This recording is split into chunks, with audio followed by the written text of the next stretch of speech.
Hello and welcome to a very late night stream. Should be getting airborne here shortly. We have some SAM sites over in Benghazi, Libya.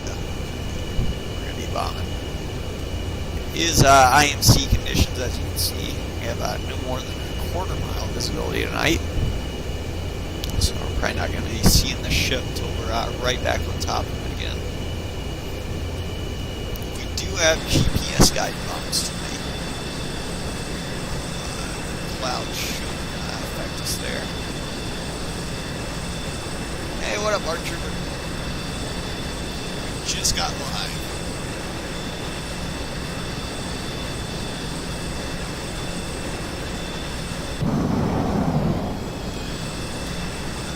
Use the head real quick and then I'll be here shortly. So we gotta reload dashboard. Make sure that is working. Alright, looks like we're good to go. But I'll be right back.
Getting here shortly.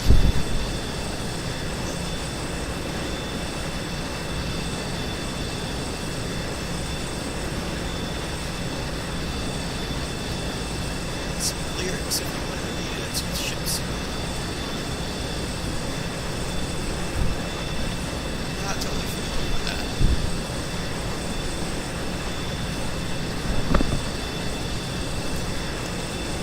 Let's make sure we are set.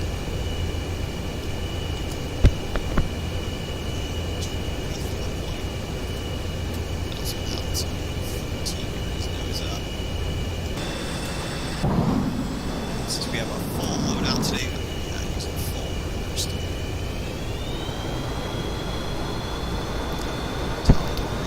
Is election cap.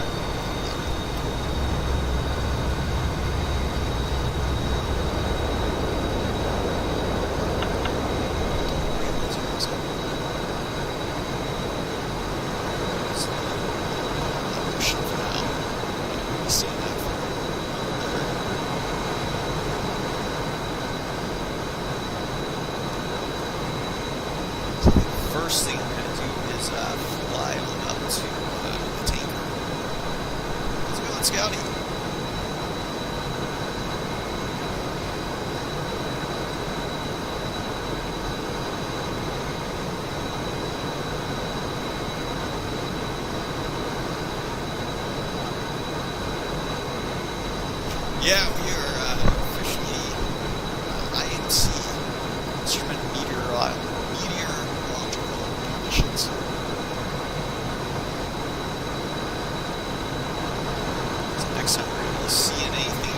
ship right in front of us, most likely.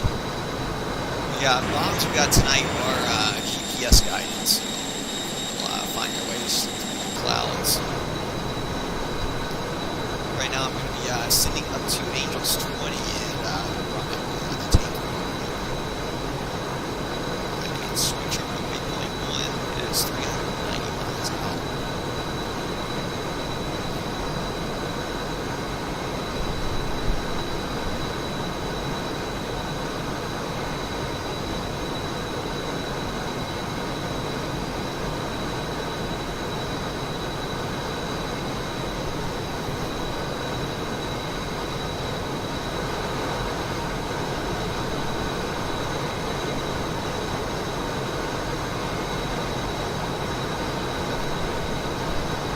Just got through there.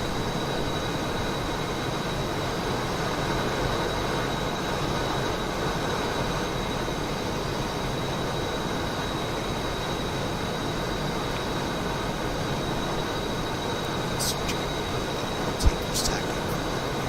Left turn. This is pretty good. Expect to get an Angels 20 300 knots.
Oh, no worries. Yeah, I'll give that a shot.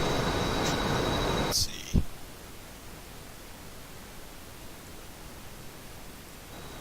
Is that any better?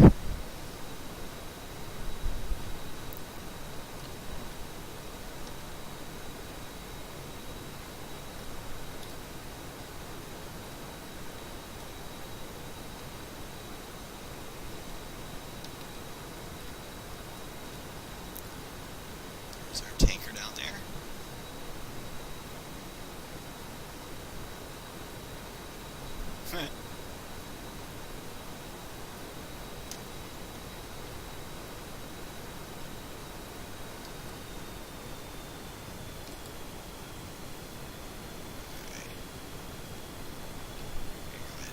Silent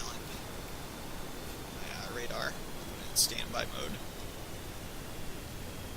I should be rolling right up on this tanker 6 o'clock like I'm doing.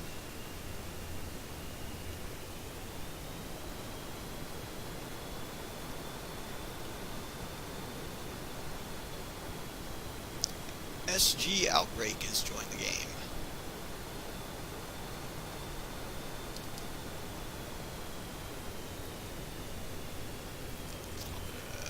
Turbulence, it feels like, or something. Shot him a little bit.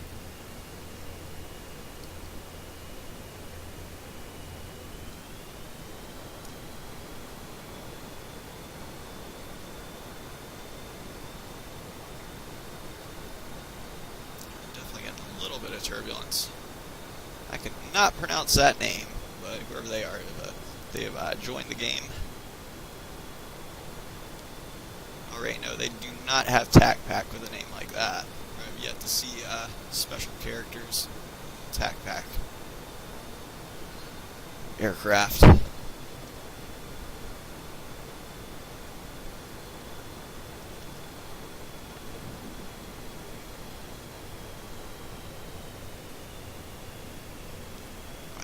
top off, we'll be on our way to Benghazi, Libya.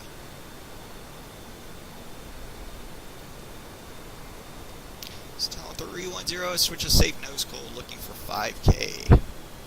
Talent 310 is receiving fuel.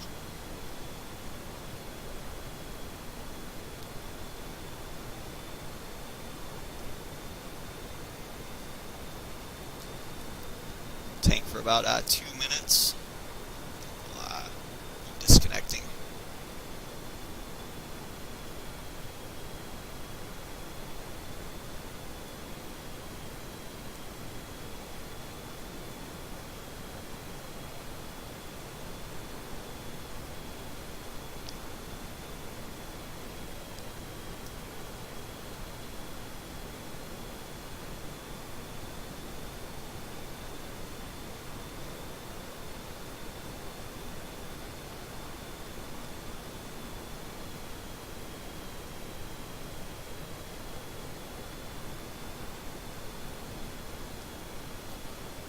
I'm getting a little bit of turbulence when I fly near these clouds or these thunderstorms.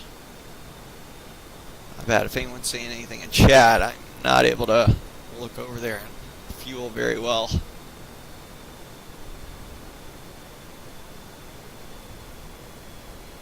Put on autopilot, but what's the fun in doing that?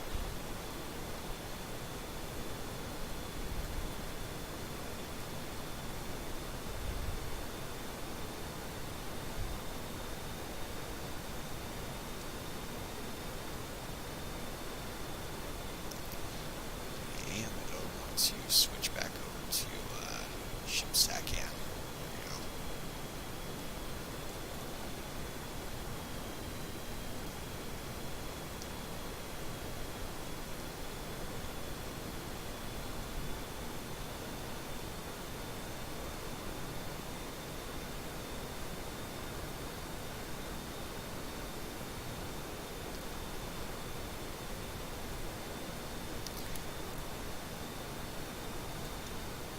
Got about 30 seconds left. Actually, less than 30 seconds, maybe about 15 seconds.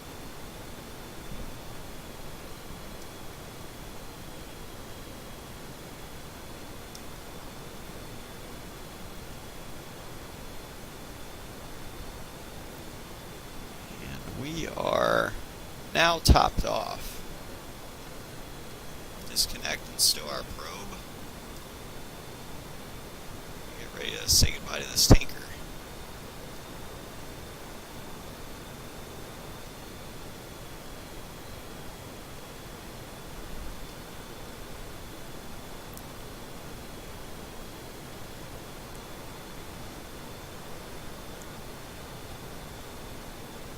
So we have a wing wave here. Switch on everybody's left side and then break off. Oops. Looks like we lost a little bit too much speed there from what I was anticipating. It was not a good rollover. I think we did a loop around them. Yeah, that actually was not smart on my part. Let's see what the flight profile looks like. Kinda do it, but only with 30 more knots of airspeed. But with that being said, we're going to break off and go on to Benghazi. We burn up too much gas up here with them.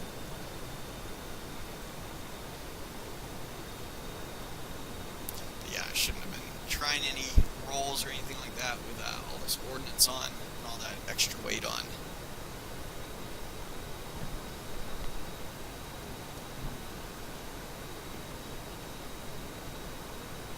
Continue this climb.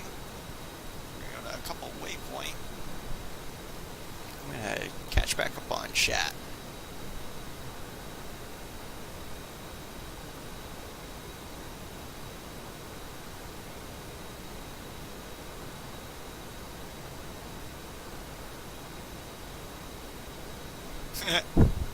Tankers with the VFA 31. You can substitute the textures. I just never bothered to after they. I used to do it, make it a VFA 115 jet. But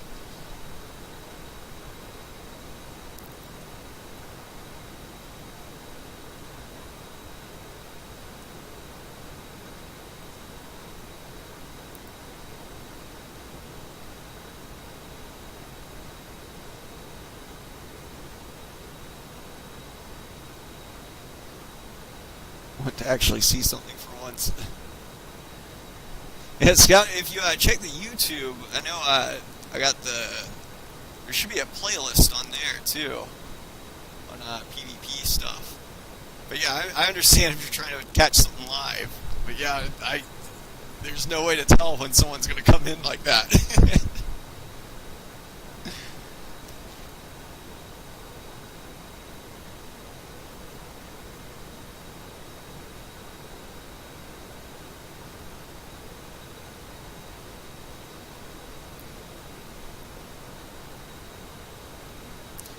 Yeah, the tanker, it's, if you, like, TacPack it doesn't have an animation for the hose to actually connect to the probe, so to speak, so it has what's called a couple and a decouple radius, so essentially when you put your probe into the basket, then that's when it starts giving you gas, and then it has a radius, even though it doesn't show the hose actually connected, it has a radius at which point, once you leave that area, it will simulate a disconnect, if that makes sense.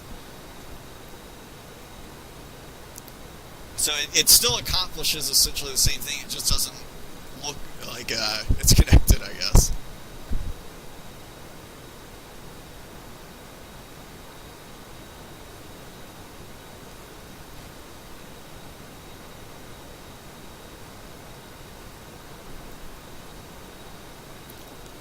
Oh man, that's what everyone tries to do when they first get TacPack. Everyone's interested in the dogfighting.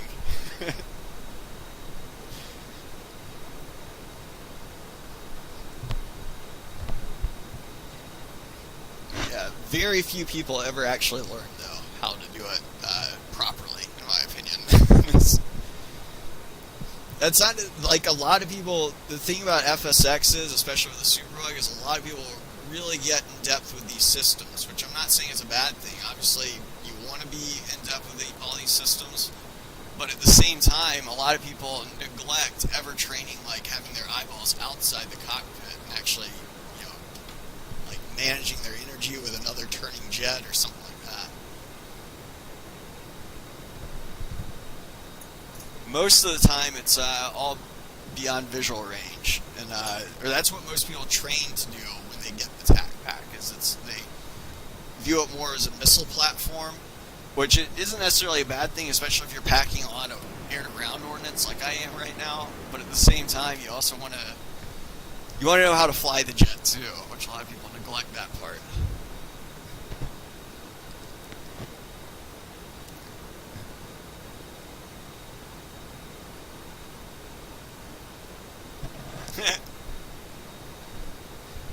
Yeah, it's TacPack, but keep in mind the S3 does not have any air-to-air ordnance. You won't be able to shoot down another jet with it.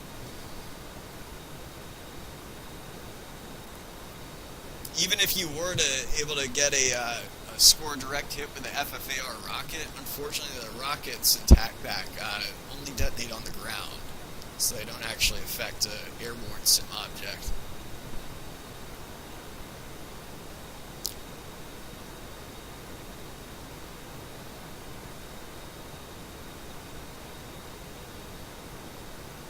I think so. Yeah, it's I'm not too much into the top-down view games, I guess.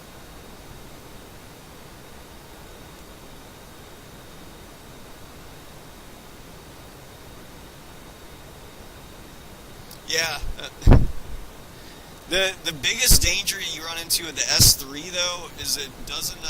I don't think it has a working RWR. So with that being said, when you're in a TAC pack server, most new players, when they encounter another jet, are not going to bother even like trying to even get near it or like shooting it with guns. It's more of just a ooh, I see something on radar, fire a missile kind of thing. So you're like that. That is, I guess, one of the danger. Or it's one of the things that comes with flying non-RWR equipped jets is that you aren't going to get a missile warning. So that is something to keep in mind. Like even if you're the best pilot in the world, if you're in a Sopwith Camel and an F-22 locks you up from 40 miles away and throws an AIM-120 at you, it doesn't matter if you're the best pilot in the world. You're not going to get any clue that the AIM-120 is inbound or anything. So you're not going to be able to do anything to avoid it. Now, with that being said, if you suspect there's another hostile aircraft in the area, go ahead and start leveling off here. With that being said, if you think that there's another aircraft that's going to shoot a missile at you, though, it might behoove you to start like getting low, start weaving in between mountains, using terrain as cover, and stuff like that.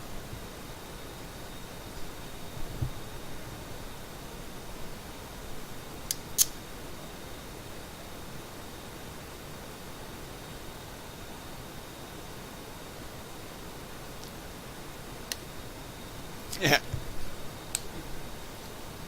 I'm not sure if they have a TAC pack to stop with, but yeah, it would, but you get my my point, I think, or what I was trying to say.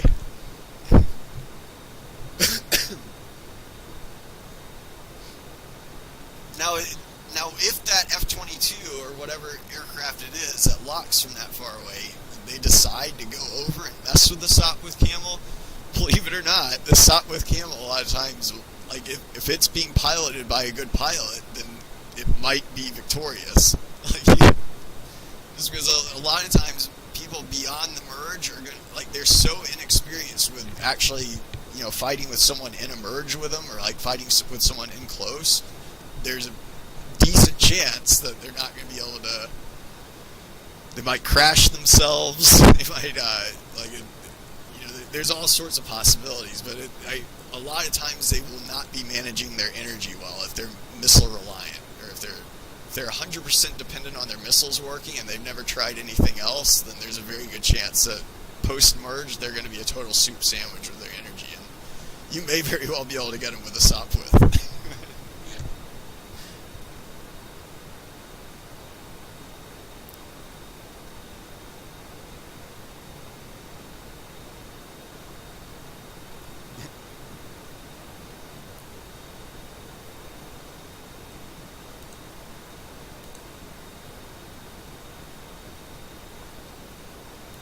But like I said, usually the other aircraft is going to be, I wouldn't really call it victorious because it's more of just a missile kill, but yeah, most of the time the inexperienced pilot that's missile reliant is just going to opt to shoot the missile first. Which I'm not saying, by no means am I saying like someone who knows what their target is and shooting a missile at it. Like that's not a bad thing, but then again, if someone goes into a server and they just see a Sopwith Camel or something like that, and they start shooting missiles at that at 40 miles. That's more just someone looking to shoot stuff down, not really testing their skill or anything like that.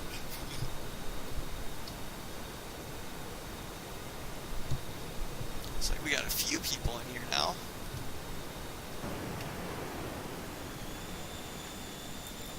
Actually gonna come out of burners, I think. At least decrease them to first stage burners. Definitely want to have enough gas to get back. 101 has joined the game. Vagos is in. Ace Pilot. EFE. SG Outbreak. ETA to the target right now would be, it's giving us about 36 minutes right now.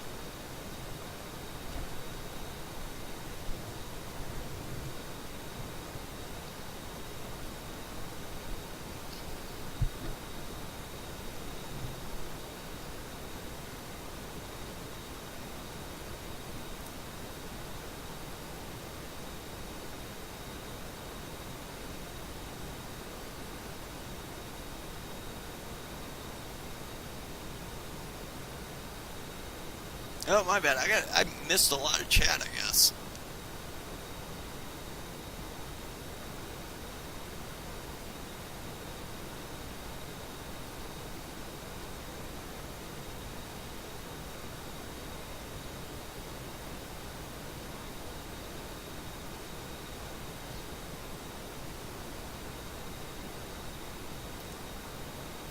They do have A-10s. They are tac-packed. I would not expect to do well against a fighter jet, though.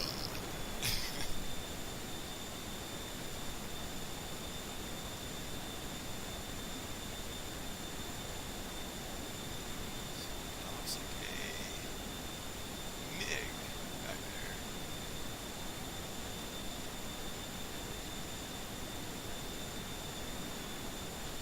Don't think he's tac-packed, though.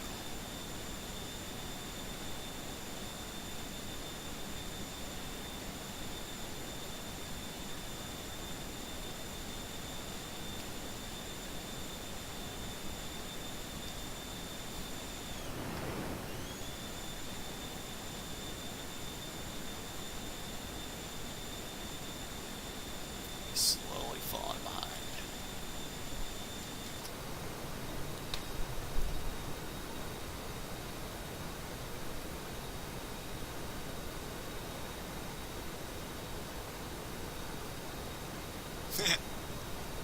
Yeah, it has a gun and everything, but yeah, like I said, it's you'd stand a better chance in the A-10 than you would in a Sopwith, but but at the same time, don't expect to. If you're going up against someone who's, 100% relying on missiles, of course you're probably going to win if you're a dogfighter in the A-10.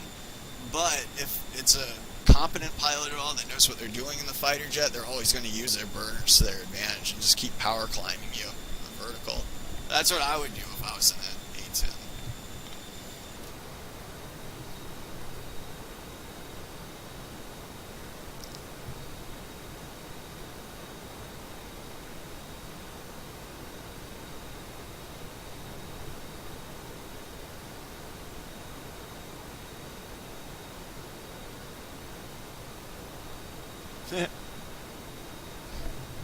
Yeah, if you can figure out how the laser designator works on it, there goes that MiG-21 bias. There he goes.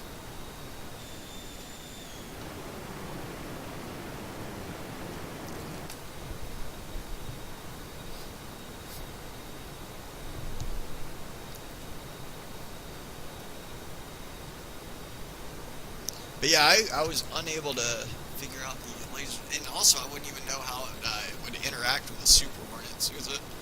The thing to keep in mind is all the freeware models are not going to be nearly as advanced as this jet. It would be like comparing the glider to a PMDG jet. So one of the things that I can think of right now that might be a problem with trying to integrate a S3 laser with this jet is the fact on this jet, like you have two different modes, or actually you just have one IR laser. But the thing is, you have to program it. Oh, we got a little bit of a frame hit while this loads up. There we go. But let's see, where is it?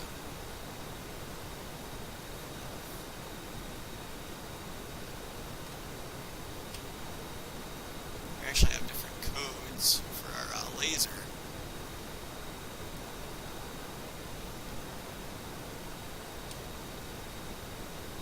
I guess I have to have air-to-ground coordinates loaded with a laser, but yeah, usually mine's on 3310 code. But I would have no idea even if the S3 would even be capable of putting in a code for the like a frequency for the laser, you know, to distinguish. Other superbugs can definitely do it. Like I've done it plenty of times in other superbugs, but yeah, I've never attempted it in a freeware jet, and I wouldn't even know where to start with a freeware one that you can't put in the codes for.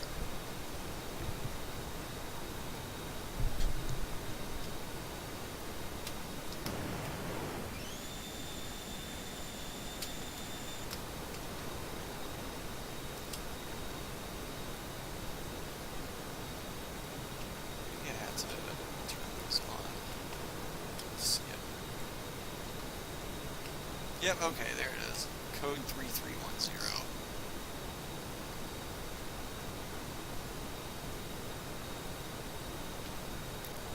Yes, that is my laser frequency. The reason you want to have different frequencies is, say if we had multiple Super Hornets bombing different targets in the same area, I would want to have mine separated from, say, like another Super Hornet that's targeting something else. Or there's other ways you can use this to your advantage too. Like, say if I'm out of ordnance and I see a target, I can laze it with someone else's frequency. Like, we just use our tail numbers essentially. So say if Kenny's flying with me, I would just type in 3305 or whatever his tail number is that day, and then he would and then essentially I could laser something, he could pickle a bomb, and then if all works out, if everything works out, they would hopefully the bomb would find it. I don't know if we would have too much trouble or too much luck in this weather though, because we do not have a good visual on the ground.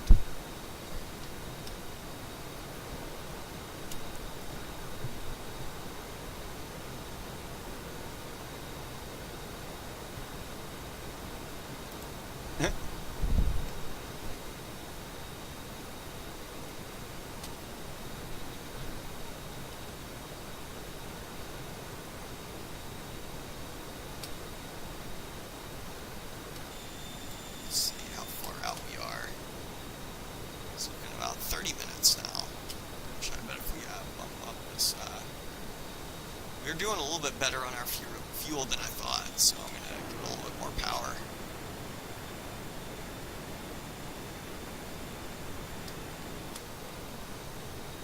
Actually go back into nav mode.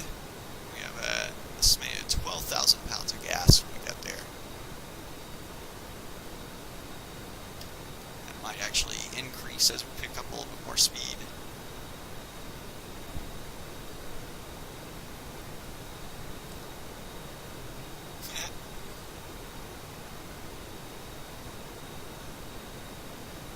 Anyone go for it with not being able to see the ground. Well, their FLIRs could still see it, and most FLIRs can actually still see through clouds, but I'm just not sure with that amount of cloud cover if we would still have any luck.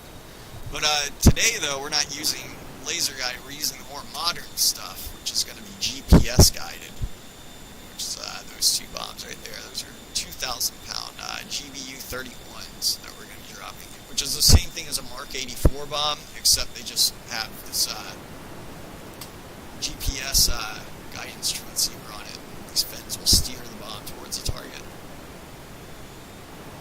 But all we have to do is find it on our radar, we'll tell the bomb where to hit, and once we're in the range of it, or like where we have a ballistic trajectory to the target, we can pickle our ordnance and it should find its way to the target.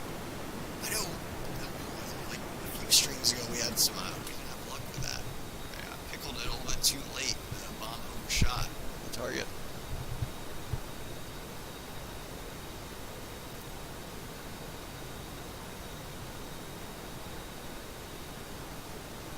Oh dang, I'm not familiar with that. Excalibur artillery.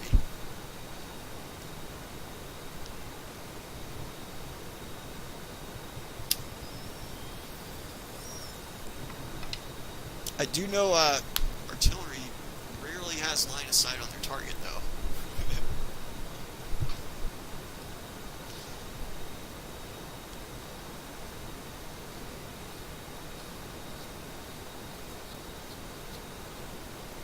The guy calling it in usually does, not the actual people on the gun itself. Excuse me.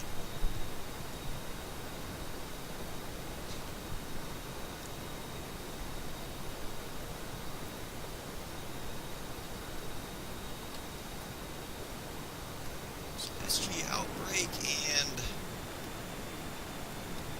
EFE are still in here. Not seeing them though. Might be back towards where we took off from. Yeah, I'm not actually expecting action tonight though, Scouty. Sorry about that. Granted, it can always happen though. And yeah, heck, there's not really any particular stream that I'm really expecting action on. But I would say usually Fridays and Saturdays are the most likely times when it's about midday.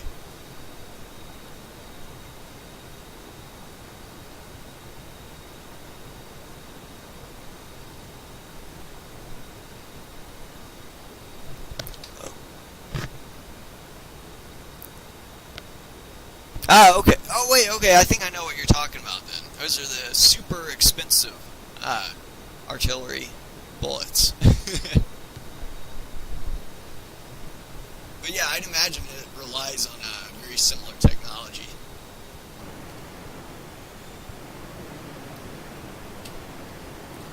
Now, laser guided is still used, in some missiles like the Mavericks, and we definitely still have, laser guided bombs in our at our disposal, in the military. But yeah, I do know in conditions like this, where you don't have any visual on the ground and whatnot, it was a strike mission.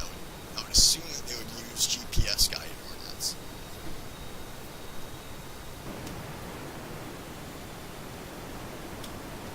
That would be my first choice, at least. It's a little bit, actually, yeah, I think it is a little bit more expensive than the laser guided bombs.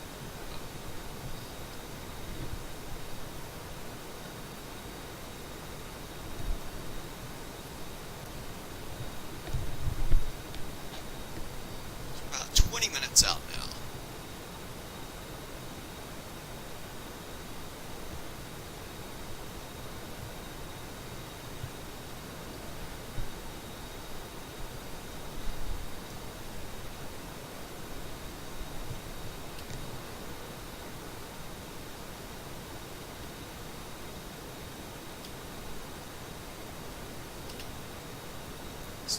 Sign any bandits. I guess that's a good thing.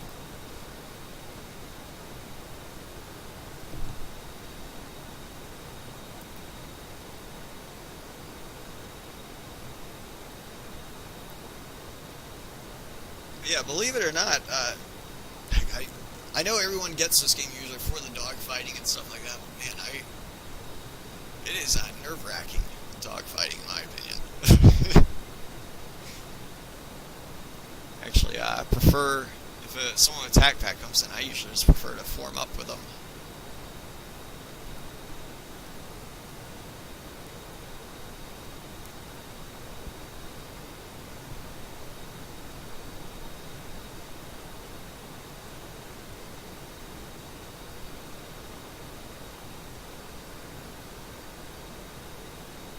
Oh man,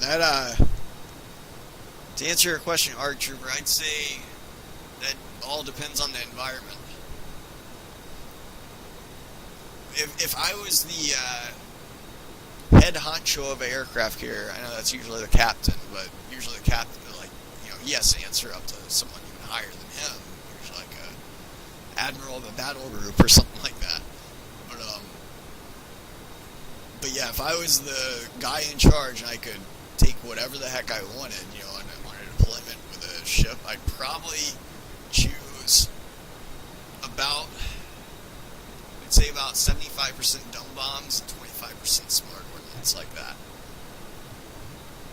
Now that's it. That's just like given if I was just going on a cruise anywhere in the world. No, like if I was going on a cruise to say bomb my home state of Washington State right now, I'd probably pack more smart ordnance just because I know in that area there's going to be more cloud cover. it's going to be typically, you're not going to get as much daylight as or as much view of a ground, like clear line of sight to the ground, as you might in other areas of the world.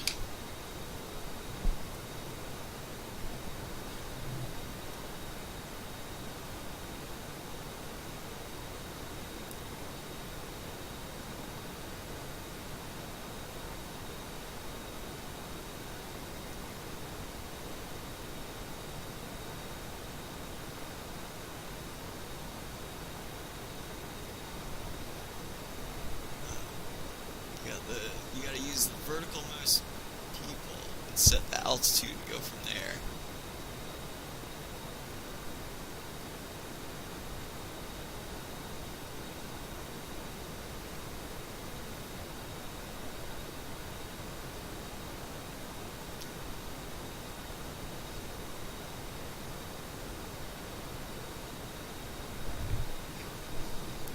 Yeah, it can be a problem with the laser guide environments, I know. Not,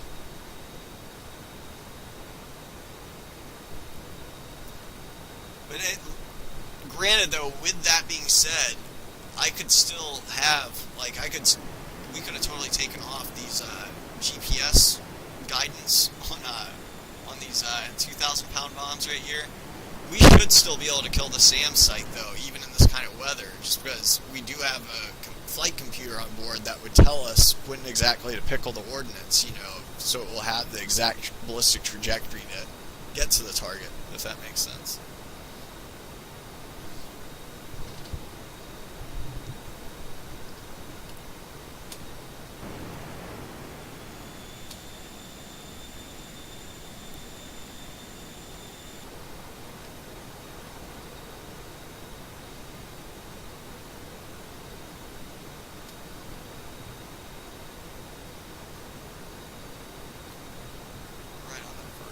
Supersonic. About 15 minutes out. About 15 minutes from our ordnance release. I'll be firing these 2 arms first.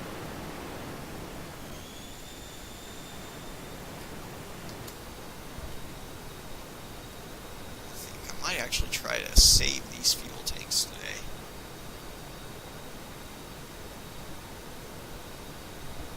Usually jettison them, but man, they cost about the same as a new Beetle. They're made by a company called Sergeant Fletcher, kind of a weird name, but, called Sergeant Fletcher drop tanks. These are the 480 gallon tanks, which hold about 3,100 pounds of gas.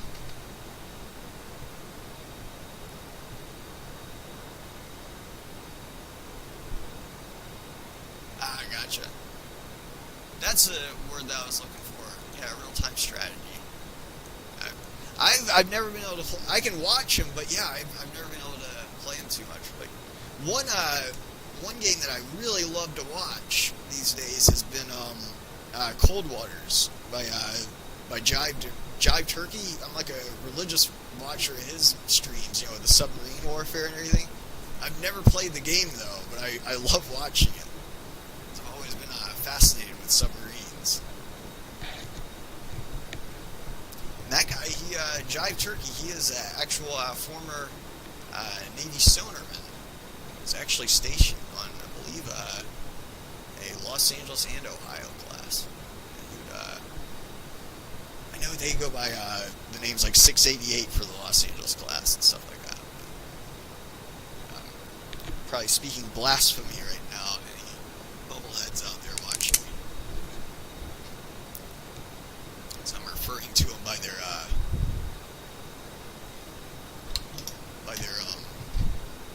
the first ship name essentially instead of the whole number.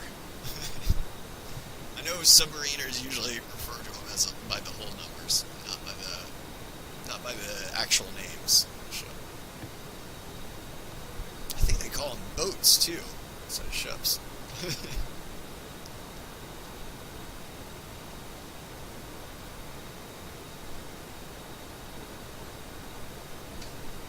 Oh, do Cold Waters or Jive Turkey?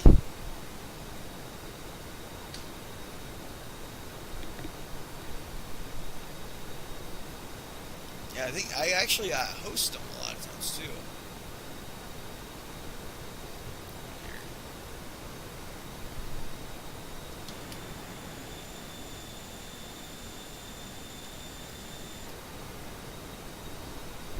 There's 140 miles.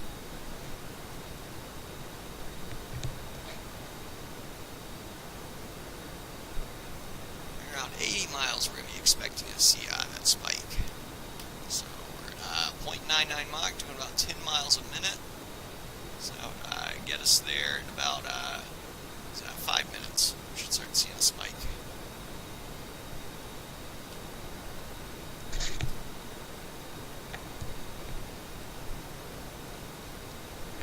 How's our gas doing? 16.7. Beautiful.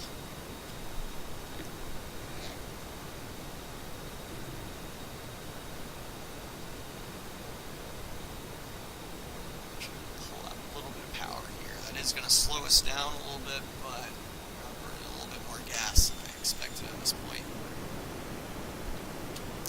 Definitely, I'm not worried about not making it back right now or anything. I would be if I stayed in burners.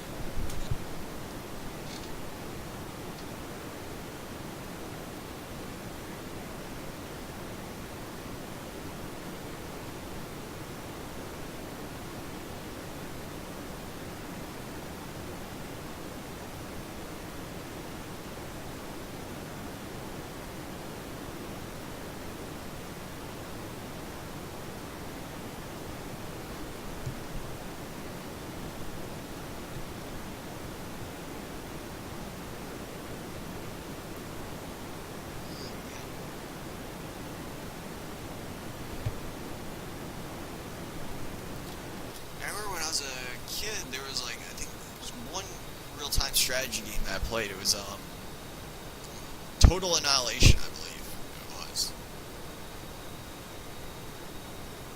But yeah, that's really my the extent of my real-time strategy experience.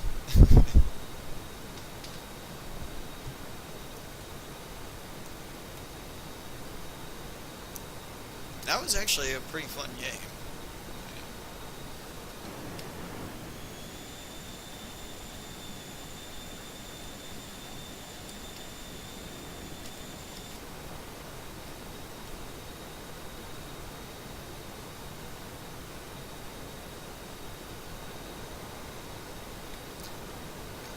Power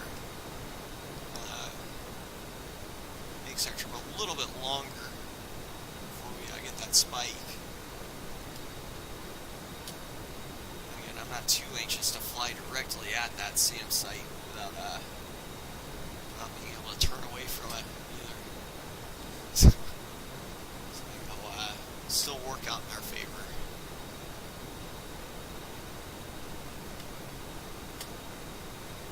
We're at 100 miles. I'm going to do an offset to the right, I think. Probably about 245.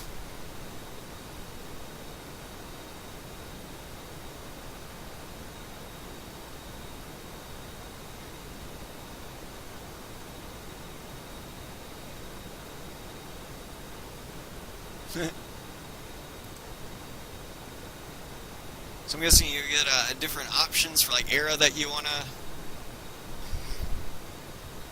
simulate.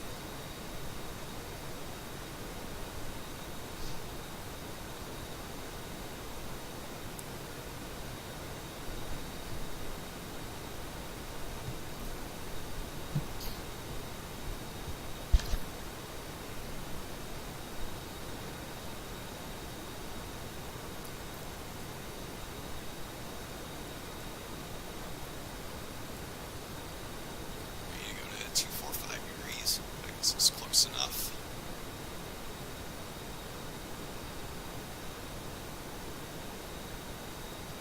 And switch on over to air to ground mode. And let's turn on our radar.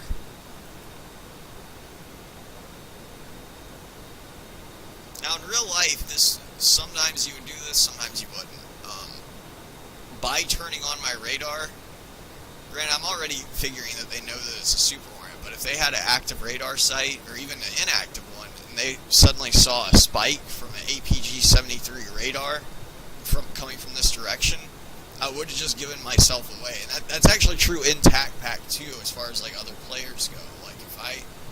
If I point my nose at someone and I have my radar on, and they have their RWR on, they're going to get a spike from my direction, which will tell them right off the bat which direction the TAC Pack jet is in, or which potential threat is in.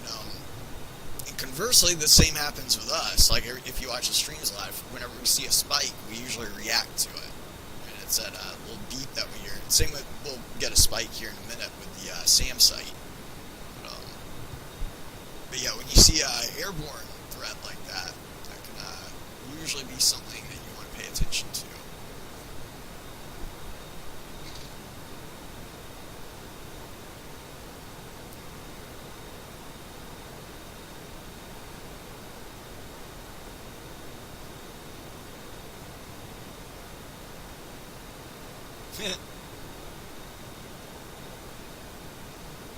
I'm guessing the 1950s units would get pwned pretty bad by the 80s units.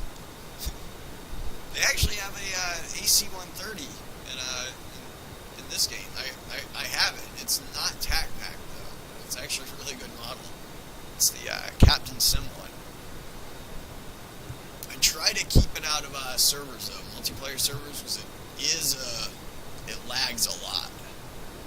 I think in FS Open we were looking at the packet exchange for that particular aircraft, and it was the equivalency of having like 20 default Hornets in your server.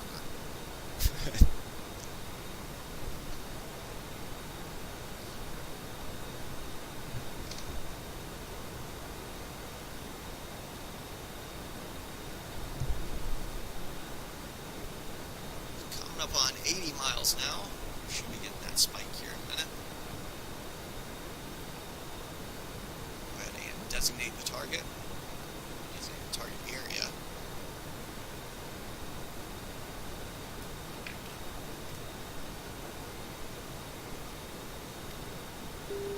There we go. Spike SAM.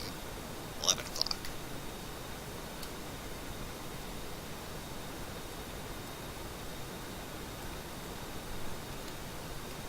Uncage our high-speed anti-radiation missile, arm missile.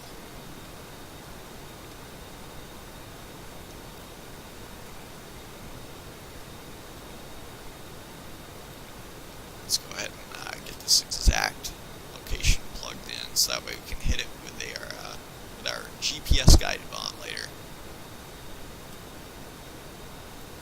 So essentially, right now, that SAM site just spiked us.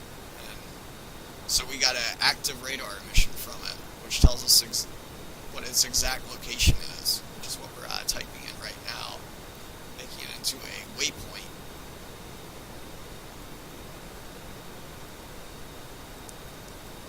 There we go. We can also lock up the second one.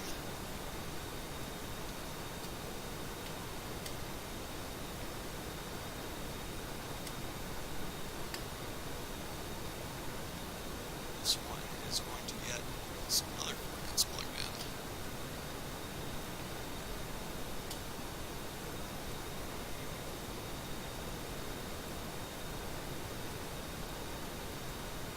It's northern hemisphere.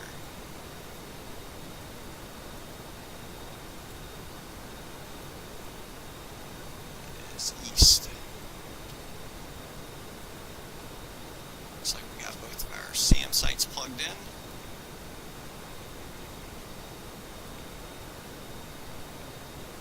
Attacking that one first.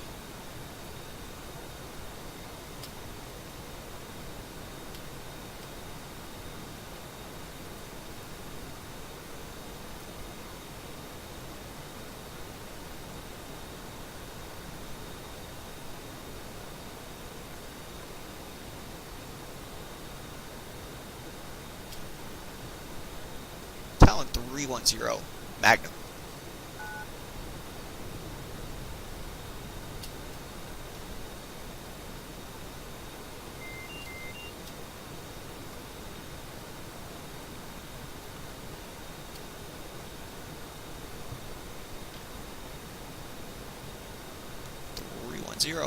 Magnum.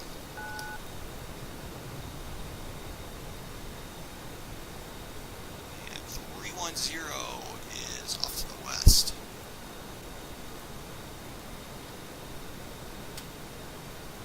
Take a look at our arms. Here we are way back there, starting our right turn.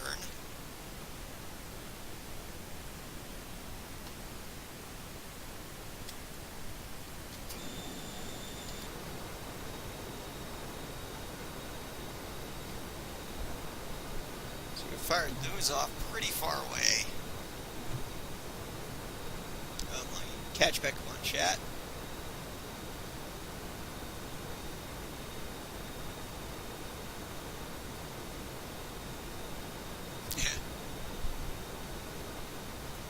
They got them for FSX, but yeah, there's no, I don't know of any B-52s for TAC Pack. They may very well have one, but yeah, I don't know of any off the top of my head. I would imagine in some of those games, though, they might not have them in there just because like a fixed-wing aircraft could fly over the map too fast. It's almost like the Arma paradox, where like Arma, it's a very realistic game, except for when it comes to fixed-wing aviation, in my opinion. And one of the reasons is the map. If you were to really take, like, say, this Superbug and put it into an Arma map, you know, you'd be on the other side of the map in like 3 minutes.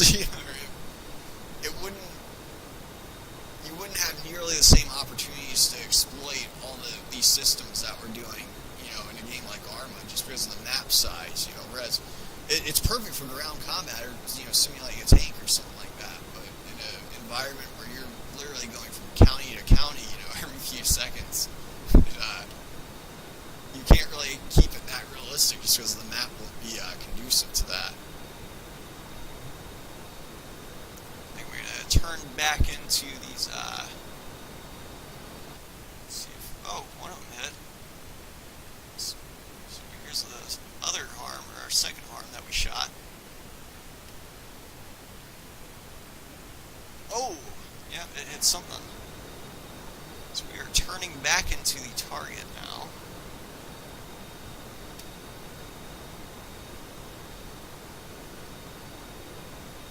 And some frame hits.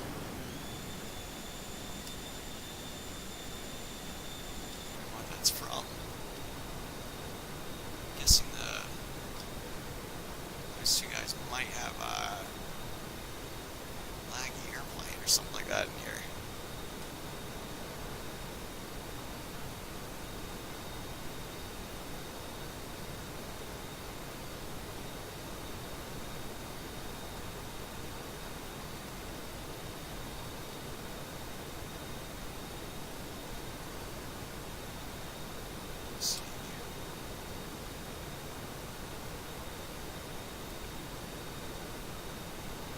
This is going to take 2 passes.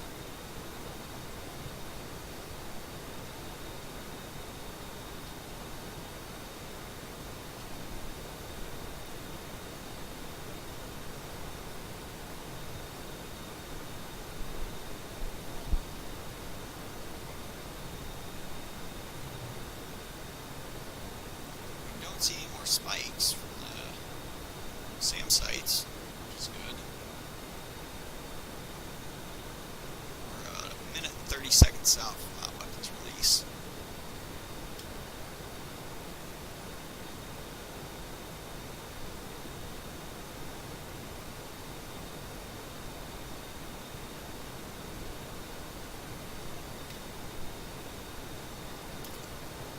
It still isn't ready yet. That's the amount of time it could possibly take before it gets a good GPS signal.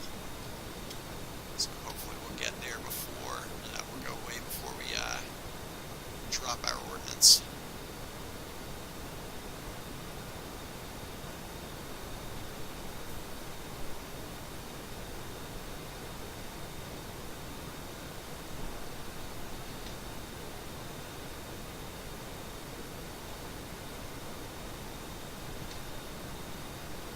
Oh dang.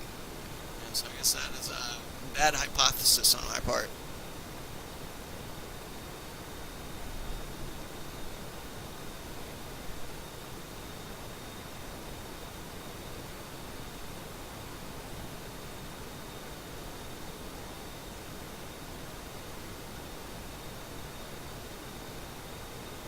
Seconds. So we're in range.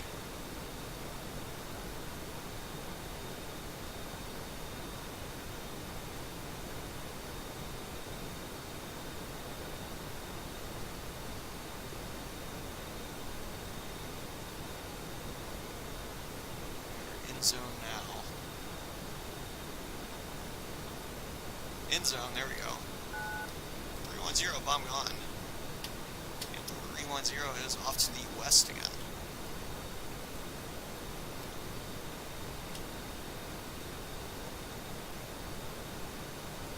So we got a GPS signal just in time. We're gonna take a look at this bomb and make sure it makes its way down there.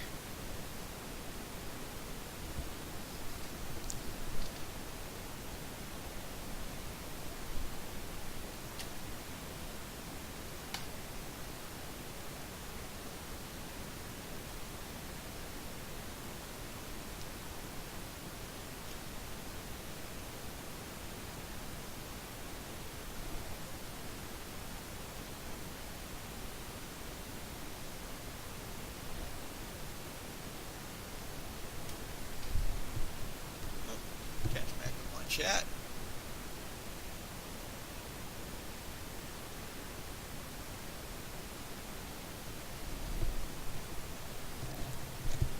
Nice.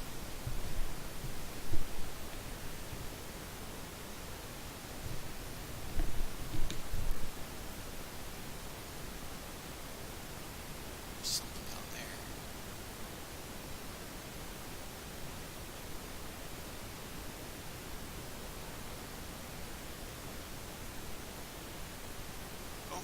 Looks like I found something.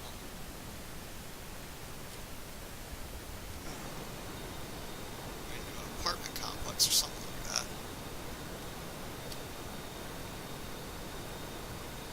But we're going to go ahead and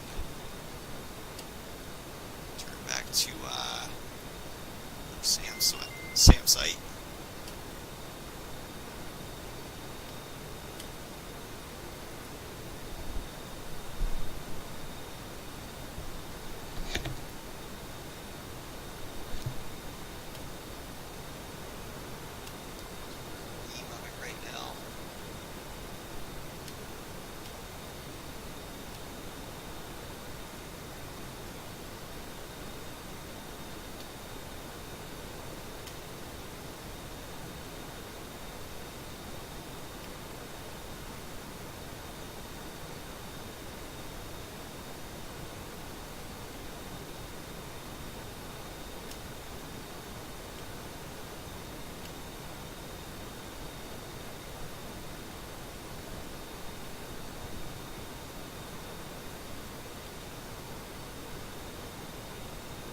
So we weakened them first with our first arm strike, and we're essentially just mopping up everything else down there.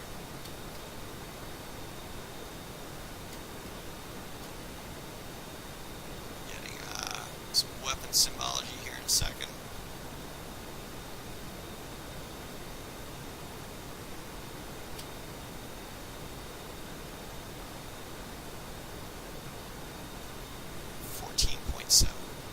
Still looking good on gas. We are in zone already. 310. Bomb's gone. Go ahead and switch back to waypoint 0.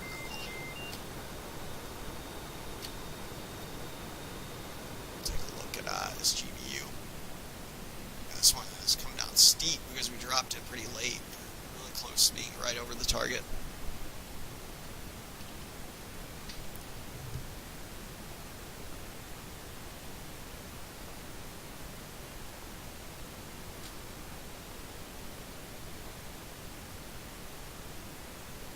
See, someone's blowing up over there. Let's see if this one hits anything. Yep, this one found something. It is a successful SAM strike. Not 2 SAMs. Go ahead and clean anything up if it remains down there, and we are inbound back towards the ship. But it had something still left down there. We're going to go ahead and clean that up for so you can clean up the server. Also go ahead and switch on over to air-to-air mode. Or at least get our radar up, air-to-air radar.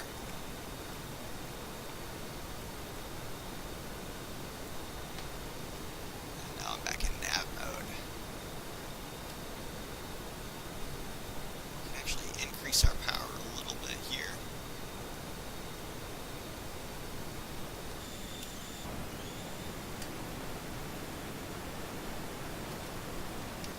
it's estimating 1,500 when we get there. So we'll use that a little bit on our power. 5,500 pounds when we get in.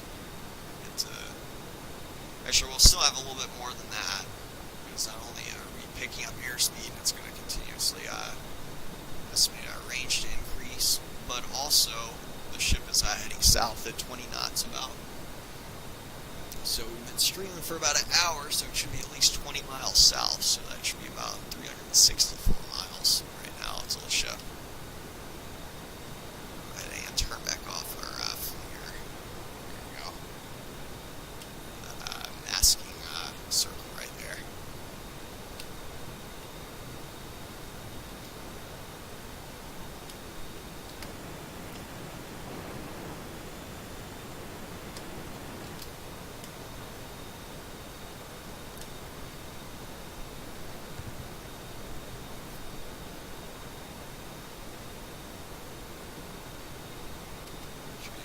Power a little bit more and see if we got the gas to burn. Right now it's estimating us to have 2,000 pounds of gas. We are supersonic now.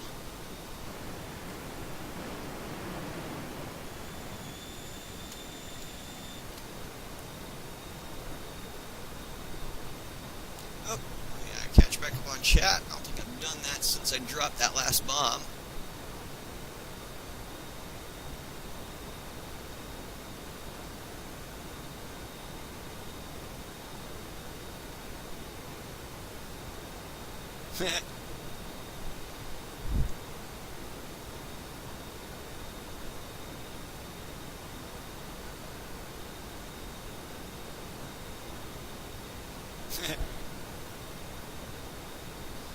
Yeah, you'd probably pwn me in that game, man. That's I have very little experience in those style games.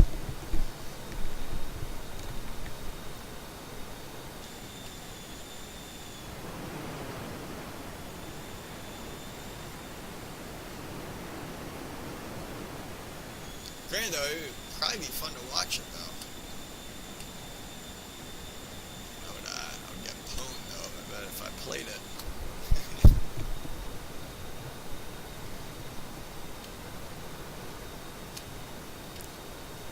So, estimated fuel's still going up a little bit. That's good. I'm actually going to try to hold on to these drop tanks today. Should trap me with them. Only reason I intend on jettisoning them is if we get jumped, or if I see another tac pack jet, or if we get spiked or something like that, I'll probably pop off these two wing tanks. But otherwise, we're going to try to save some taxpayer dollars, take them back to the ship with us.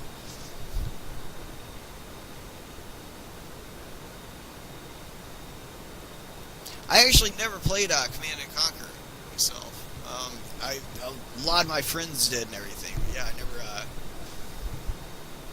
never bought it or played it. But I know it was a super popular game for a while.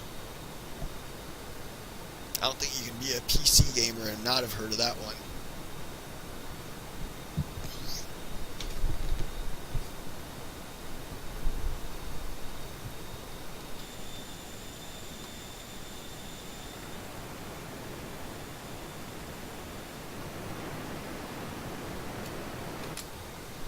So this is going to be an interesting trap time. It's going to be most likely nighttime. I don't know, maybe we'll have it's going to be dusk for sure by the time we get to the ship. We're probably going to be doing a case 3 recovery, or we're definitely going to be doing a case 3 recovery. The IMC conditions are going to dictate that. It will be an interesting trap, probably. See the ship until we're really close to it, if not on top of it. It's going to be a completely instrument approach.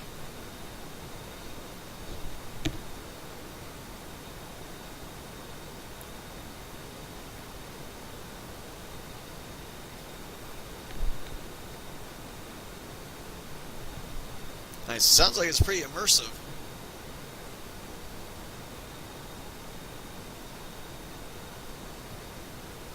Alex Robinson TV has joined the game.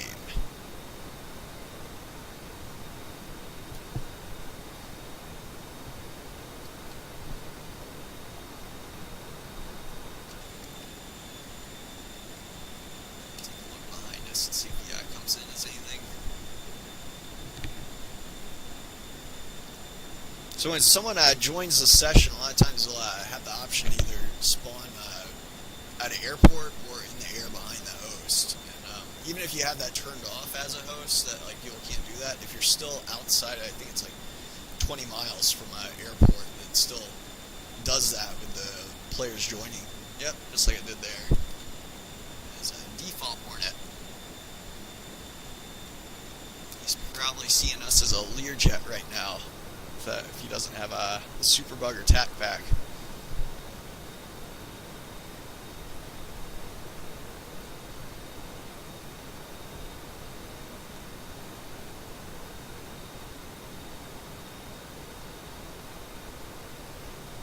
He's probably wondering how this Learjet's doing 1.05 Mach. At some point we pulled 10.2 Gs. I'm guessing that's before I started streaming when I was getting on the ship. I reset that real quick.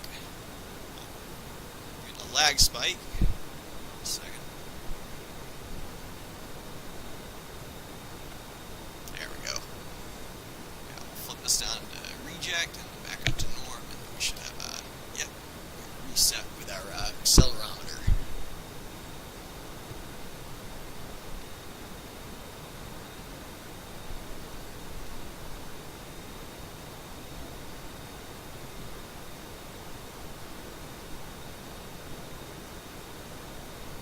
Speaking of that, actually, yeah, the accelerometer, not to be confused with your energy carrot. The energy carrot would be a lot closer to what a lot of people would actually think of as an accelerometer. Energy carrot is this little triangle just to the right of the velocity vector. Whoops. I just hit B, which did something. Yeah, I'm not going to worry about it. Do I have any master cautions? No. The energy carrot is this little triangle right here. If it's below your velocity vector, which is this little thing right here, this airplane-looking thing with a circle and vertical stabilizer and what looks like wings. If it's level with it, like it is right now, that means you're staying at a constant speed. If we give it a little bit more burners, though, as you can see, it rises up. If we pull the power back, it rises back down, goes down. So that's telling you if you're accelerating in the front and back direction, essentially. If you're gaining energy or losing energy in the front or back direction. Accelerometer is going to be your G meter, or also known as a G meter, which measures acceleration in a turn. For example, like if I pulled back on the stick real quick, then we're going to pull more G's because we're accelerating upwards. If that makes sense. So if we're pulling 2 Gs, we're pulling what would be equivalency of 18, about 18 meters per second square in one direction. So 1 G is 9.8. So it would be closer to 20, excuse me. I think you know what I'm saying. There's the default Hornet back there.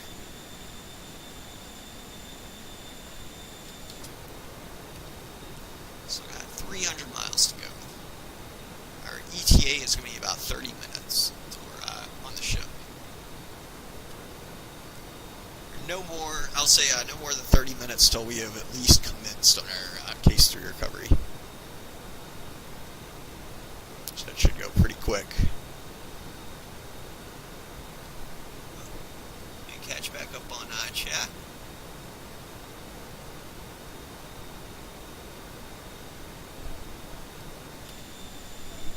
Put it on external view for you guys.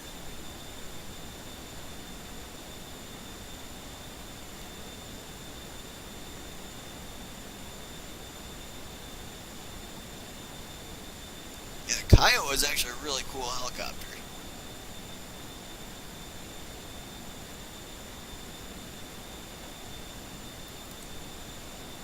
Yeah, the Abrams tank, man, that is a tank not to be messed with. It's if you go online and you look up the Abrams tank, you can tell it's the best tank in the world.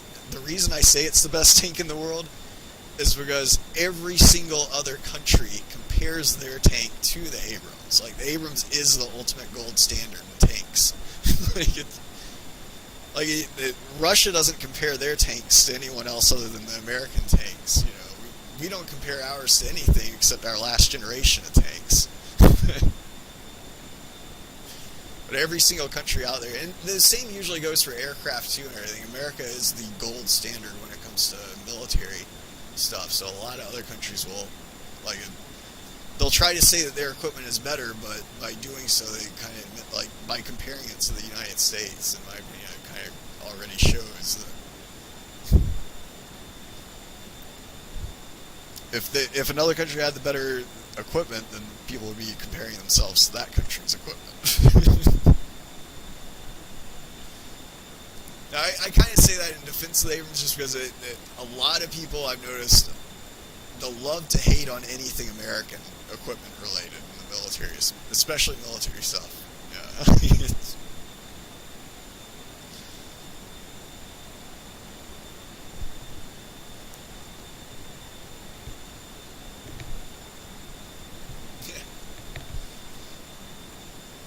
Yeah, there's I know in real life the Abrams is going to be more accurate than the Russian tanks, even when firing on the move. Both can be done.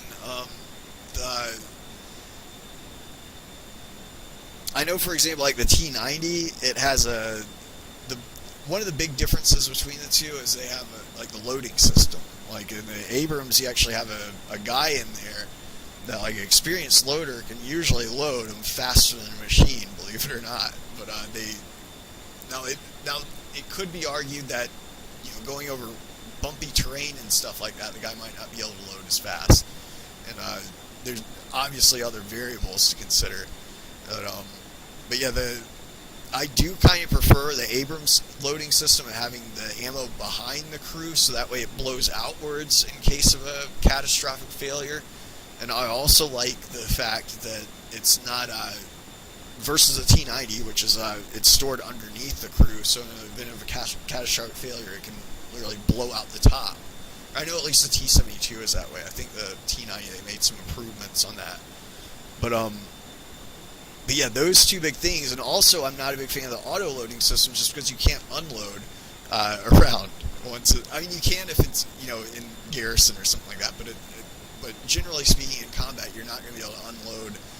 Say if I got a heat round loaded, and by no means, I never served in an Abrams or anything like that. It's just, off the top of my head knowledge on them. But if I had a heat round loaded and I'm looking for an APC to go after, then all of a sudden I see a T-90, I'm probably going to want to unload that and load a Sabo. Now, granted, T-90 could just shoot off its gun and then load the next round, but by doing so, it could also give away its position. I think that you get a little bit more versatility. That's not to say that having a guy that's loading covers all your bases as well as a machine loading would, but I think that it offers more advantages. You can't have it all. You can't have all the advantages in one package, I guess.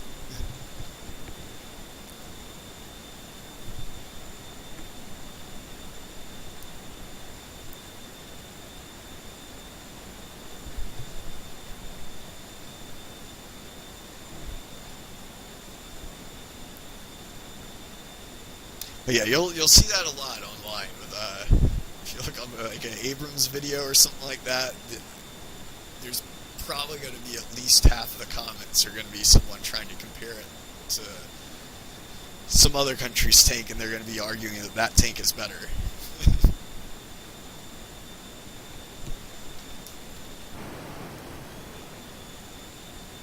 Which, in all honesty, I know I was kind of trolling a little bit, saying we're the gold standard and everything, but yeah, for all I know, maybe some of their equipment obviously is better. Some of it may very well be better, but it still doesn't change, us our advantages that we already had, such as the training that we get on the equipment, the systems that go into the equipment. Like, a lot of people compare jets just as they are, as they read about them on Wikipedia, without really looking at some game-changing systems that they may very well have on board. Like, heck, you could have looking at Wikipedia page, and you're comparing, say, a F4 Phantom to a modern F-22 or something like that. You would say, oh, obviously the F-22 is going to win. However, that's not to say that a country could acquire an F4 and maybe put like a satellite linking system on it, then orbit a satellite that detects anything in the atmosphere that moves over 300 knots, and then have it linked to that jet, so it just automatically targets whatever the satellite sees. Like, systems like that could be a huge game changer. That could totally make the other jet's stealth obsolete at that point. So it's hard to compare a lot of these things without taking the full big picture into account, and also think about how it's going to be used in combat. That's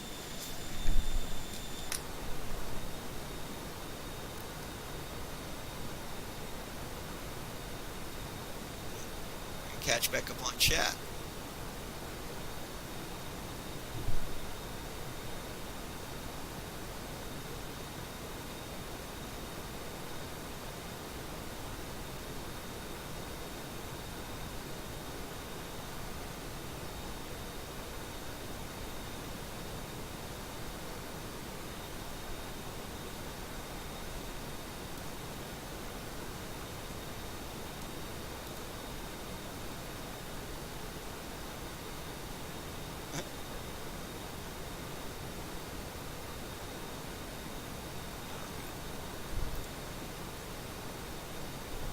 In real life, you can, obviously you can call in how many shots you want. There's actually like a system, I forget, I think it's also called a 7-line. I know I had to learn the 9-line CATS back as a corpsman, when I was in the military, but there's certain lines of communication, essentially like a layout or a format that you use in your reporting. And I think that is one of them for artillery support. How many salvos you want?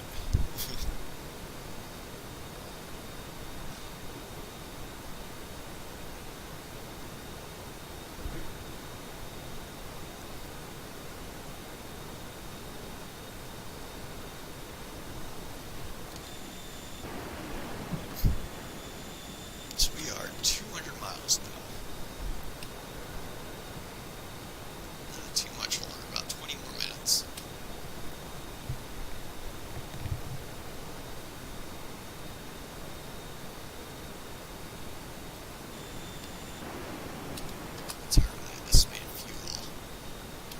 Still 2,500 pounds, but we do have the ship stack in now.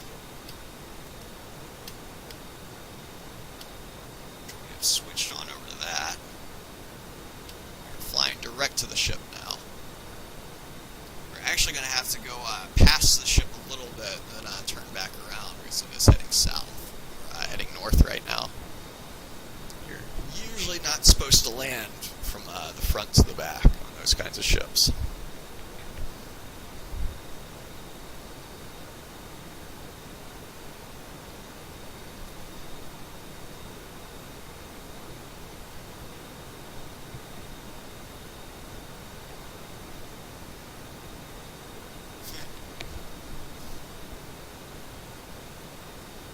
Oh,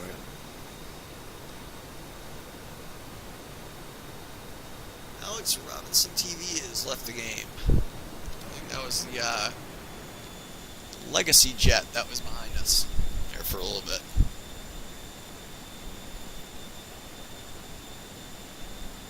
So around 80 miles, we're going to get a BRC, which is a base recovery course for the ship. That's going to that's essentially the ship's heading, or what the ship is doing. The deck is always about 10 or 9 degrees. Yeah, I use 9 degrees. I think it's a little bit more precise. But there's about a 10 degree, if you subtract 10 degrees from whatever the ship's heading is, that's going to be the deck angle. It's it's about 10 degrees offset. Like I said, 9 degrees to be more precise, but probably use 9 degrees tonight and see how precise we are once we get our needles.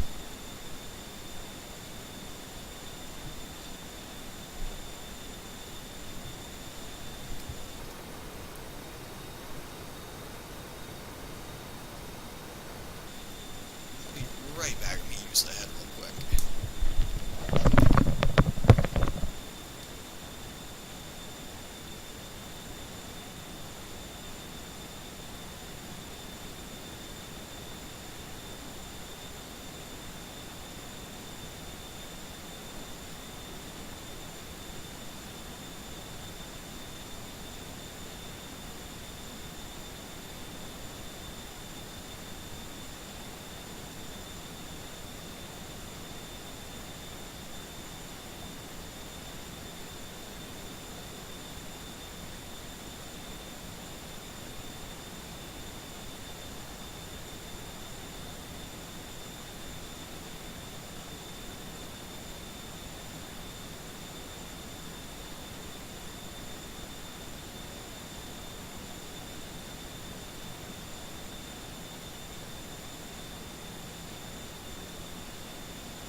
it going, Braxton? Let's see.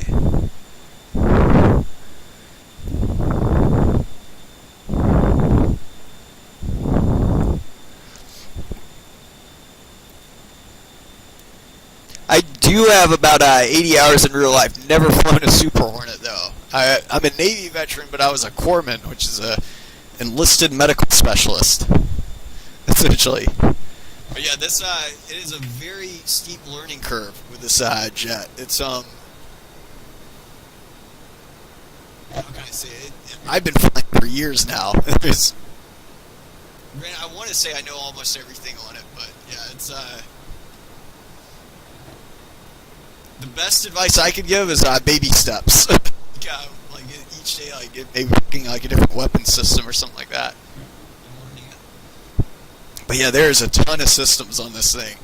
If you want something that will give you that you can learn over a long period of time, this is definitely a good jet. And even once you learn it, obviously I've learned it, you know, and it's I still have fun with it.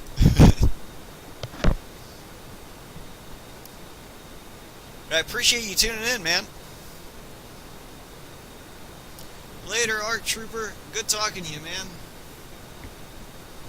Yeah, we're still about 105 miles out. We've got 10 minutes out from commencing, it looks like.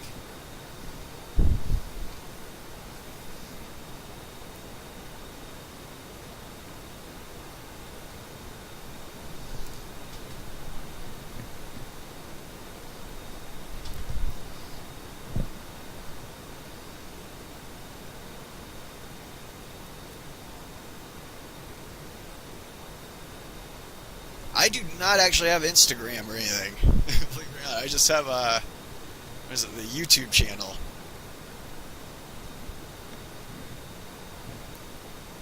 Then my group has like a Facebook page. But man, we need to update that more often. It's a little bit more neglected than it should be.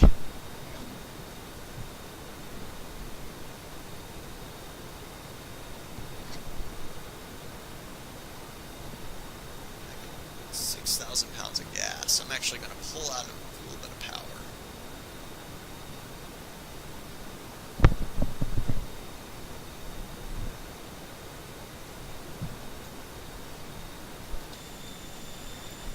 Since I am kind of concerned about our fuel state now.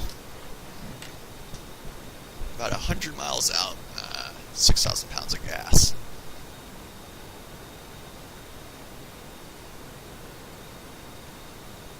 Not really. Yeah, I mean, shoot. Yeah, actually, yeah, I haven't checked the page in, man, like a while now. So yeah, it may be more active, but should be just virtual VFA 115 though on Facebook.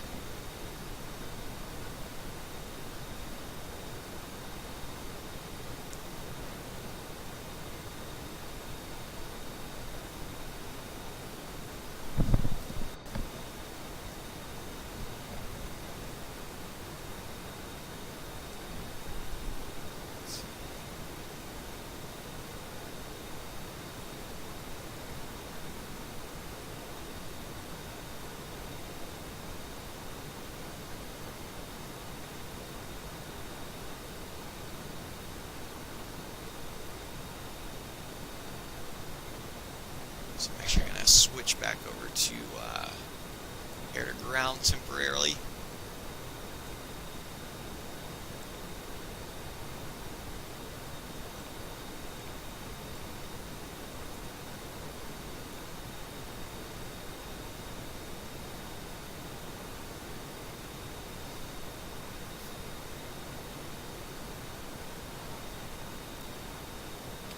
So we see that ship, we're going to get its BRC, base recovery course.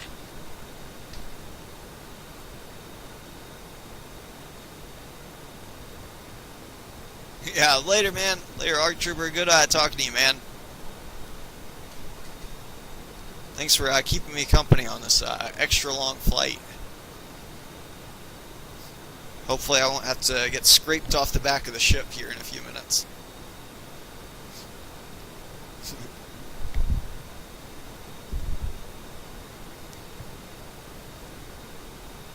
So we should start seeing the ship here any second on our radar.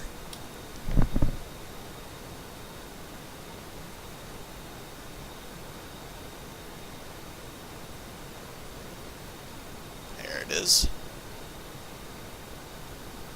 It's 177, so we'll be using 168 degrees.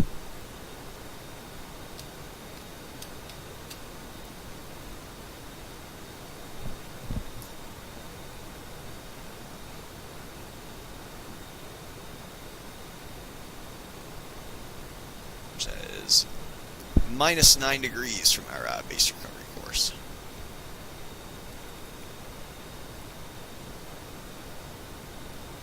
So I'm actually going to make a turn back to the waypoint 0, which will put us after the ship. We'll make a right turn when we commence.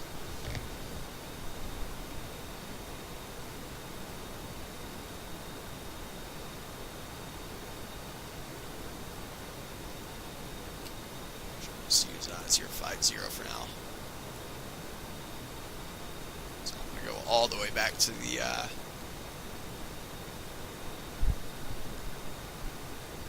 island. Can go ahead and undesignate this. If anyone was on deck right now, they would be getting a RWR warning spike from us if we were targeting it like that. We can go ahead and put our radar back into silent mode. We'll be needing that for the rest of the night, most likely.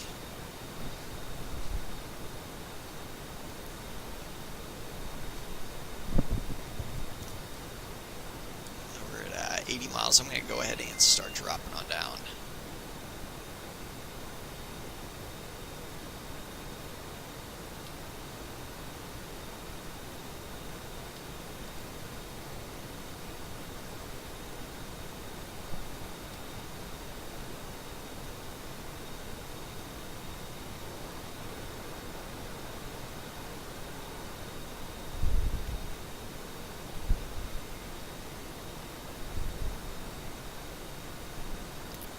West of the ship. So Talon 310 is 76 miles west of USS Ronald Reagan, inbound for a Case 3 recovery. Angels 31, state 5.6.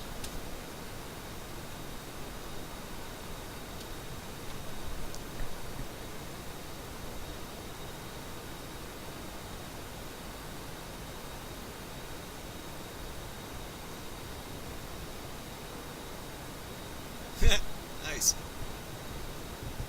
Tell your grandpa thanks for his service. That is known as the Forgotten War, the Korean War.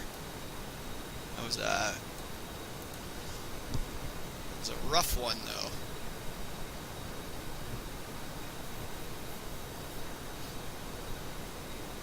It's a shame how little history a lot of people know about the Korean War, because there was a lot of interesting things that happened during that war.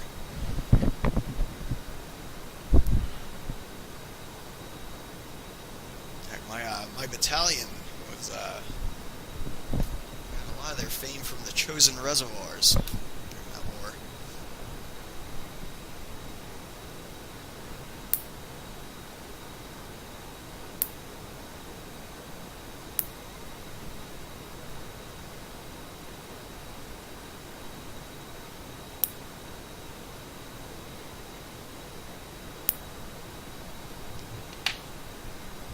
Passing through Angels 20, we're about to 60 miles out now.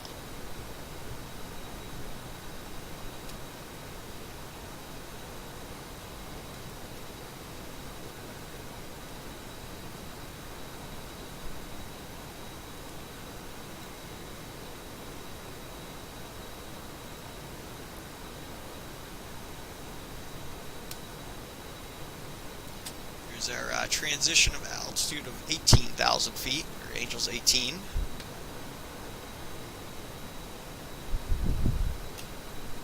Go ahead and pull out some power.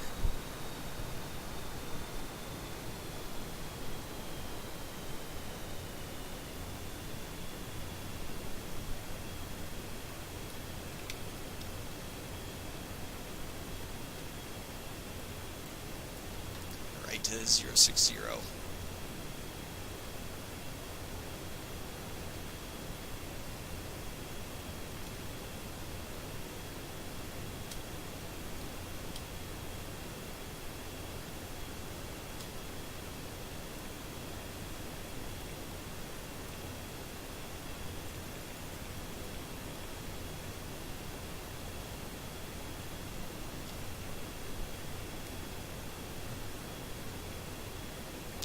hold at Angels 10 for right now.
He has left the game. Bingo fuel. There's 10,000. Go ahead and level off for here for now. Right here for now.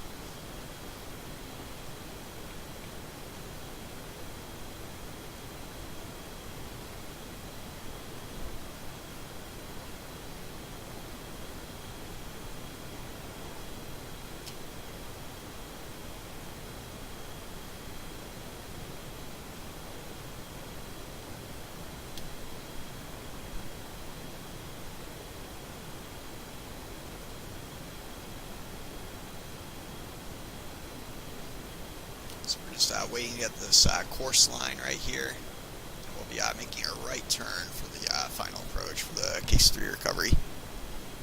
Estimating we're going to be on deck within the next 5 minutes.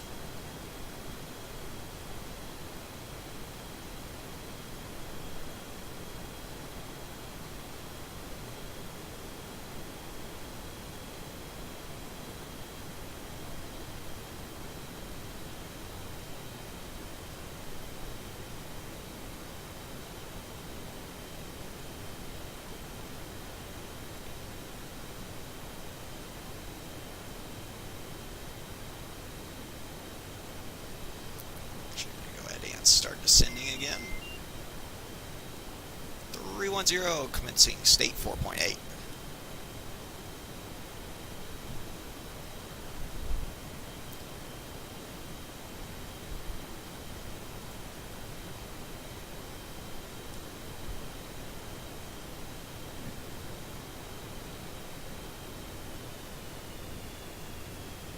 Through some turbulence.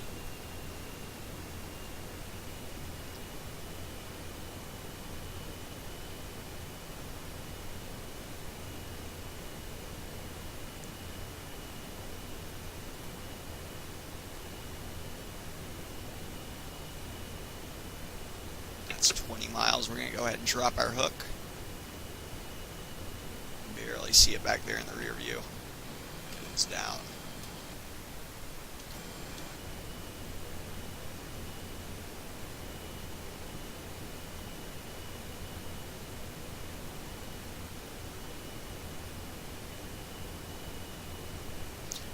Uh, 5,000 will be calling our platform.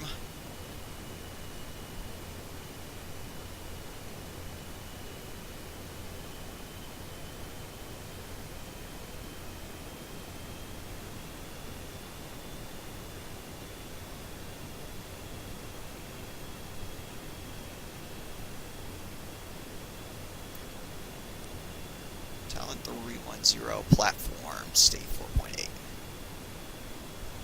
That's slightly early, but close enough for government work.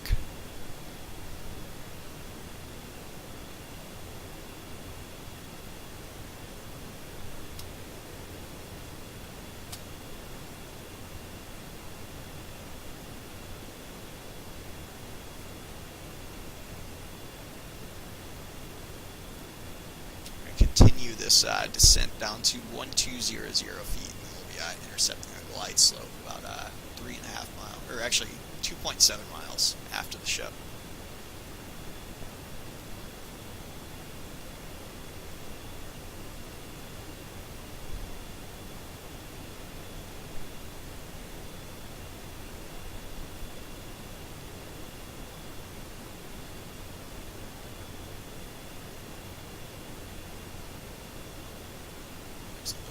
turbulence. Get blown around a little bit. Passing through Angels 3 now.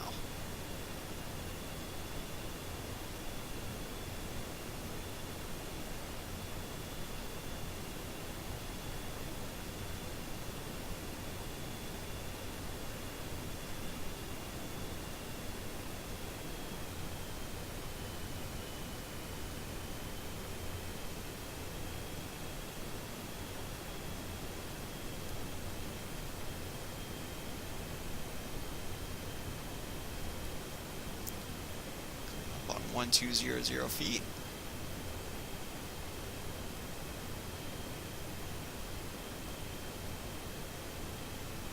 There's 1200. 310, 10 miles, needles, fly up, fly left.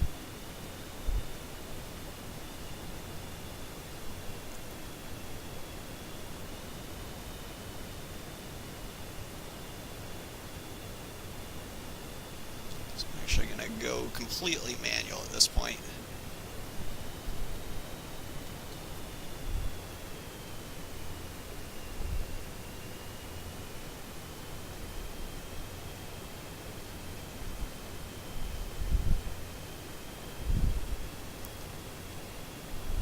Around 5 miles, we'll drop the gear. Coming up on center line.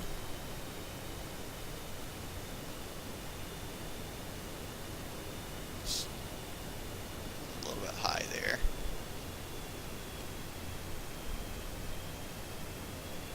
About 30 feet or so.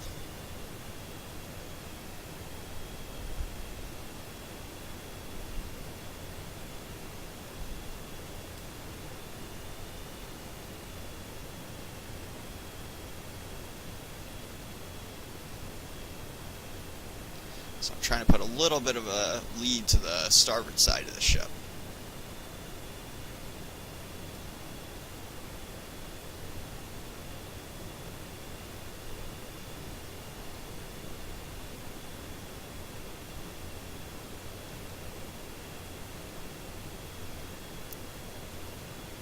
There's 5 miles. We're going to go ahead and dirty up. We're close enough to 5 miles.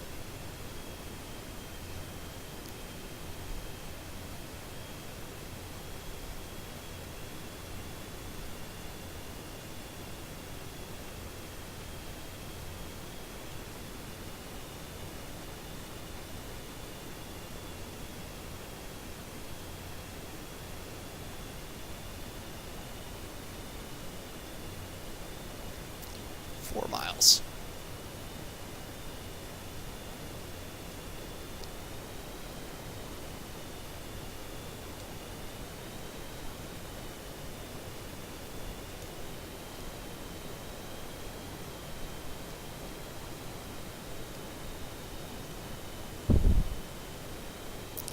Should be coming up on glide slope intercept here at about 3 miles.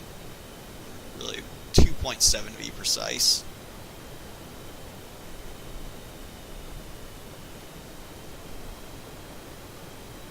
There's glide slope.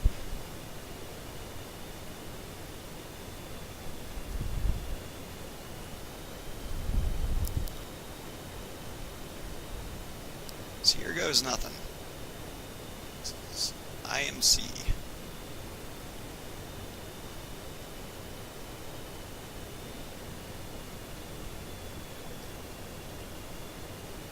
Let's take a final look at our fuel state, 4.4. Still can't see a whole lot, or really anything.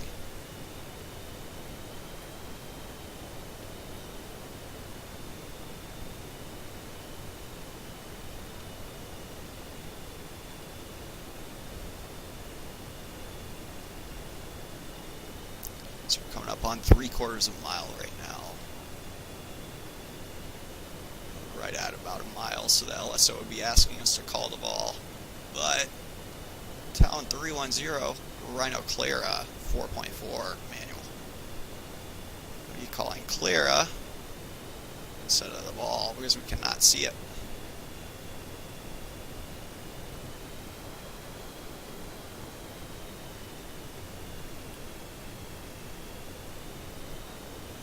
a little bit of turbulence here. Got the ball in sight, 4.4 manual.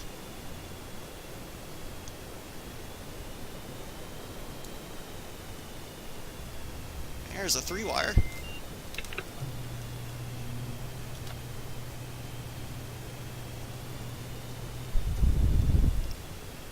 And green deck. So we have made it back alive without even having to jettison any of our fuel tanks there. There's Sergeant Fletcher drop tanks, 480-gallon ones that cost about $20,000 a pop. But appreciate anyone tuning in tonight. Been streaming for coming up on 2 hours, around 52 minutes now. Well, let me get caught back up on chat. My bad, I was deep in concentration.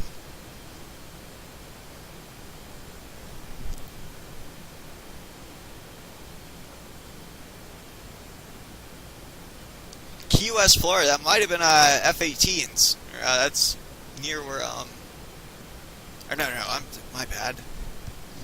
I was about to say Pensacola, but no, Key West is not anywhere near Pensacola. Same state, but yeah, it's not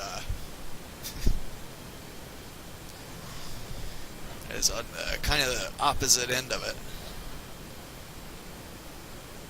Yeah, that is. It's always fun to see them going low. Heck, they've I got to do got to see it a few times in the military myself. Like I said, I appreciate anyone tuning in tonight. We're going to be calling it a stream here. We should be back up tomorrow during a lot earlier during prime time hours. We'll probably get a little bit more multiplayer traffic. Like I said, appreciate anyone tuning in. Be back tomorrow. And until next time, happy flying.